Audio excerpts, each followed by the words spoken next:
Bonjour Cyril, Bonjour Bertrand. merci de nous accueillir chez Lydia. Il y a combien de personnes qui travaillent ici? Alors aujourd'hui, c'est une quinzaine de personnes qui travaillent chez Lydia. On a considérablement renforcé l'effectif ces dernières semaines. Depuis qu'il y a eu une levée de fonds, en fait, il y a quoi, 3 mois, en tout cas annoncé il y a 3 mois, de 3 Exactement. 600 000 euros, ce qui est pas rien. Ça a marqué le coup, là, vous êtes dans les radars depuis. Oui, on est effectivement un peu dans les radars.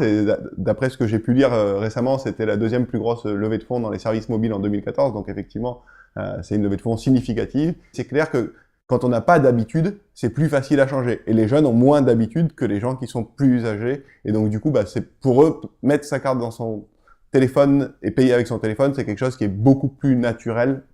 Et du coup, on a aujourd'hui 85% de nos utilisateurs, on a à peu près 60 000 utilisateurs, qui sont des jeunes entre 18 et 30 ans.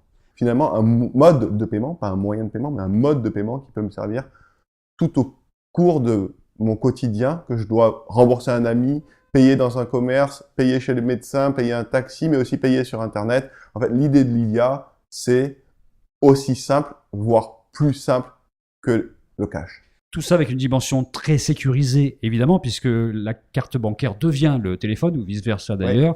Donc il y a des doubles codes, en fait. Il a fallu quand même passer par un certain nombre de codes indispensables. La sécurité est évidemment au cœur de notre métier. L'idée, c'est bien évidemment que à la fois le service soit sécurisé et que les transactions qui sont faites sur le service Lydia soient elles-mêmes des transactions qui ne soient pas issues, par exemple, de cartes volées ou des choses comme ça. C'est pour ça qu'effectivement, on a tout un tas de niveaux de sécurité et d'algorithmes de sécurité qui tournent en permanence sur notre service pour garantir à la fois la sécurité des transactions, mais aussi la sécurité globale du système. C'était le travail de 2 ans, puisqu'on a créé la société en 2011 et qu'on a lancé finalement la solution au grand public après avoir construit l'usine de paiement, les applications qui viennent se servir de l'usine et obtenu ces agréments en 2013. Vous avez fait le choix de flasher des QR codes, en fait, pour les échanges. Est-ce que ça aurait pu être du NFC, pourquoi pas? On n'est vraiment pas des technologues.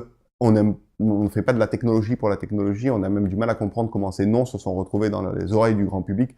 Le NFC, le QR code, le Bluetooth Low Energy, BLE, sont des technologies de transport d'informations. Et finalement, la technologie de transport d'informations a assez peu d'intérêt. Ce qui m'intéresse, c'est que l'information soit bien transportée, qu'elle soit très sécurisée, que ça soit rapide et que ce soit finalement systématiquement OK. Vous ne prenez pas de commission sur les jeunes entre eux, Non. vous en prenez sur les utilisations pro, donc vous avez quand même intérêt à ce que l'utilisation pro prenne le large au niveau des revenus. Alors oui, et il faut savoir qu'aujourd'hui, les transactions professionnelles, donc le paiement chez un professionnel, représentent déjà 74% des transactions sur la plateforme Lydia.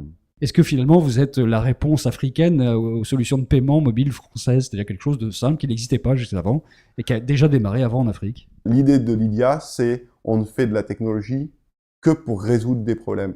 Et il faut que ce soit suffisamment simple et accessible pour que tout le monde puisse l'utiliser. Donc oui, on est tout à fait dans cet état d'esprit, même si évidemment on n'utilise pas les mêmes technologies et les mêmes cinématiques qui peuvent être utilisées au Kenya, mais on est très très très admiratif de ce qui a été fait.